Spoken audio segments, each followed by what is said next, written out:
pas à pas. Il était une fois un jeune moine nommé Rangi, qui vivait dans un temple niché entre des montagnes de pierre et de bambou. Son cœur brûlait du désir d'atteindre l'illumination, mais aussi de l'impatience de celui qui veut la trouver rapidement. Un jour, il s'approcha de son maître, un vieil homme au regard serein nommé Sanz, et lui demanda : « Maître, combien de temps me faudra-t-il pour atteindre l'éveil ?» Le maître, sans le regarder, répondit : « Cela dépend de la distance que tu es prêt à parcourir. » Rangi fronça les sourcils. « Je suis prêt à le faire maintenant, d'un seul coup. Je veux aller jusqu'au bout sans m'arrêter. » Sanz hocha lentement la tête, se leva avec son bâton et désigna la montagne. « Alors monte. Atteins le sommet avant la nuit, si tu peux. » Le jeune moine, plein d'énergie, entreprit l'ascension à toute vitesse, sans onipause, déterminé à prouver qu'il pouvait atteindre le sommet sans distraction ni repos. Mais la montagne avait d'autres plans. Rangi gravissait la pente abrupte avec détermination. Il sautait par-dessus les pierres, évitait les sentiers sinueux, cherchait des raccourcis entre les ronces et les racines. Son esprit répétait sans cesse : « Je dois arriver. Je dois arriver. Je dois arriver. » Le soleil avançait lentement dans le ciel, mais Rangi commençait déjà à fatiguer. La sueur lui brouillait la vue et ses pieds, sans repos, réclamaient une pause. Pourtant, il ne s'arrêtait pas. Chaque fois que le vent apportait un murmure de la forêt, il l'interprétait comme une distraction qu'il devait ignorer. Après midi, il trébucha. Il tomba à genoux, respirant difficilement. Ses mains tremblantes s'agrippaient au sol humide. Il regarda vers le haut, le sommet était encore loin, caché derrière la brume. À ce moment-là, il entendit de légers pas derrière lui. C'était une vieille paysanne qui montait lentement, un panier sur le dos. Sa démarche était ferme, calme, comme si elle parlait à la terre à chaque pas. Rangi, haletant, demanda : « Comment peux-tu avancer si calmement sans te fatiguer ?» Elle sourit et répondit : « Parce que je marche, pas à pas. » Et elle continua sa montée, tandis que Rangi la regardait s'éloigner, comme si le temps ne pressait pas pour elle. Rangi resta assis un moment, regardant la silhouette de la vieille femme se perdre lentement dans la brume. Sa respiration commença à s'apaiser. Son cœur, autrefois affolé, battait maintenant comme un tambour doux. Il se leva, cette fois sans précipitation.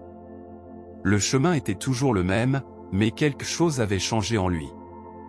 Au lieu de courir, il commença à marcher. Il sentait la terre sous ses pieds, la fraîcheur du vent caressant son visage, et le murmure des arbres résonnant comme un chant ancien.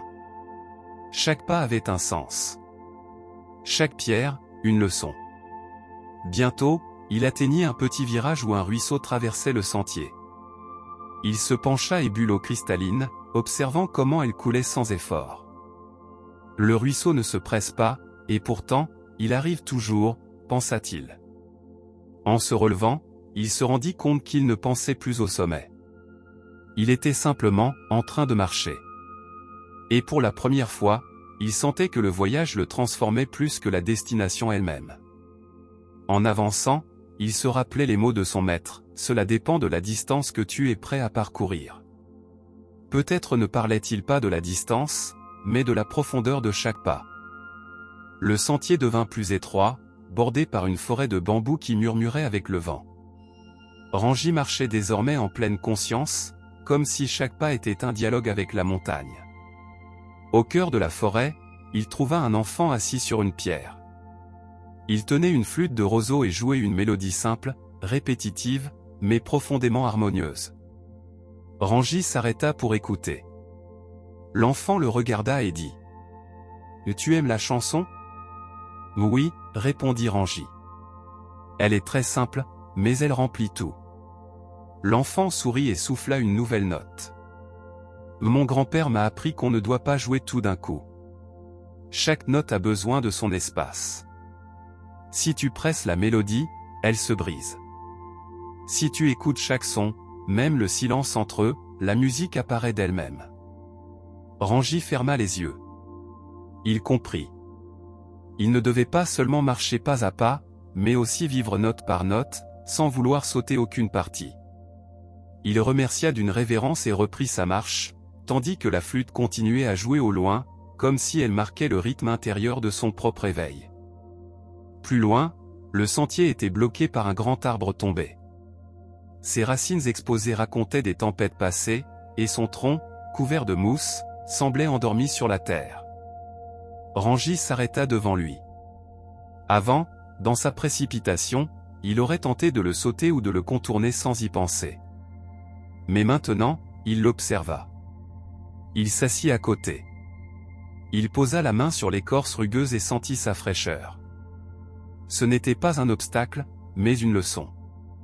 Alors qu'il se reposait, il vit une petite fleur naître dans le creux entre deux branches. Même dans la chute, il y a la vie, pensa-t-il. Il ferma les yeux et respira profondément. Il comprit que tous les pas ne se font pas avec les pieds. Certains se font dans la pause, dans l'arrêt, dans le regard neuf porté sur ce qui semblait auparavant une simple interruption. L'arbre ne l'empêchait pas d'avancer. Il lui enseignait que le chemin se parcourt aussi quand on apprend à s'arrêter sans désespérer. Rangi se releva, toucha le tronc avec respect et le contourna lentement, comme pour remercier la leçon. Pas à pas, une fois de plus, il reprit sa marche. L'après-midi tombait lentement et la brume enveloppait le sentier comme un épais manteau. Rangi ne pouvait presque voir que quelques pas devant lui, mais il ne ressentait aucune peur. Son corps ne bougeait plus par désir d'arriver, mais par confiance dans l'instant présent. Chaque pas était guidé non par la vue, mais par l'écoute. Le craquement des feuilles sèches, le murmure du vent entre les branches, le battement calme de son cœur. Il se souvint alors des paroles du maître Sanz. Celui qui court dans la brume trébuche. Celui qui marche en elle apprend à voir sans yeux. La brume n'était pas un obstacle, mais un maître silencieux. Elle l'obligeait à ralentir, à sentir le sol, à faire confiance à l'invisible. C'était comme la vie elle-même, jamais totalement claire, mais toujours révélatrice pour qui s'est resté. En avançant, il commença à distinguer une douce lumière à travers le voile blanc. Il ne savait pas si c'était le sommet ou simplement un autre tronçon du sentier, mais cela n'avait plus d'importance. Rangi sourit. Ce qui était autrefois une anxiété d'atteindre, était maintenant une gratitude d'être. Finalement, Rangi émergea de la brume et se retrouva dans une petite plaine. De là, le ciel s'ouvrait en nuances dorées et rosées du coucher de soleil. Le vent était pur, et tout semblait calme. Mais ce n'était pas le sommet qu'il avait imaginé. Il n'y avait ni grande vue, ni signe, ni sensation de victoire. Juste, le silence. Il regarda autour de lui. Il n'y avait personne. Juste lui, le vent et l'espace ouvert. Pourtant, dans sa poitrine, quelque chose brillait. Il n'y avait plus besoin de rien d'autre. Il ne sentait pas qu'il lui manquait quelque chose à conquérir. Il était arrivé, oui, mais pas à un lieu, plutôt à une compréhension. L'éveil n'est pas au bout du chemin, mais à chaque pas fait en pleine conscience. Il s'assit par terre, croisa les jambes et ferma les yeux. Il n'était plus pressé de revenir. Il ne cherchait plus à atteindre un autre endroit. L'instant présent l'enveloppait d'une tendresse inexplicable. Et alors, il le sentit clairement. Le sommet était là où ses pieds se trouvaient. Le soleil commençait à descendre derrière les montagnes lorsque Rangi se leva. Il n'y avait ni trompette céleste, ni éclair d'illumination. Juste un silence profond et complet, et le murmure du vent caressant sa tunique. Il commença à redescendre par le même sentier qu'il avait monté, mais maintenant chaque pas était un acte de révérence. Il saluait du regard les pierres, les arbres, la terre qu'il avait soutenue. Il retrouva l'arbre tombé et s'arrêta pour le remercier. Il passa par la clairière où était assis l'enfant à la flûte, qui n'était plus là, mais dont la mélodie résonnait encore dans sa mémoire. Il vit les traces de la vieille femme, encore marquées dans la terre humide, et sourit. Arrivé au temple, déjà la nuit, son maître l'attendait près de la porte, une lampe allumée à la main. Rangi s'inclina profondément et dit : « Je n'ai pas atteint le sommet. Mais j'ai trouvé quelque chose de plus précieux, j'ai appris à marcher. Sans hocha la tête, les yeux brillants de sagesse. Et cela, Rangy, est le véritable chemin. L'illumination ne se court pas, elle se marche. Pas à pas. Tous deux entrèrent en silence, tandis que l'écho des pas se perdait dans la nuit, comme un chant secret entre la terre et le ciel.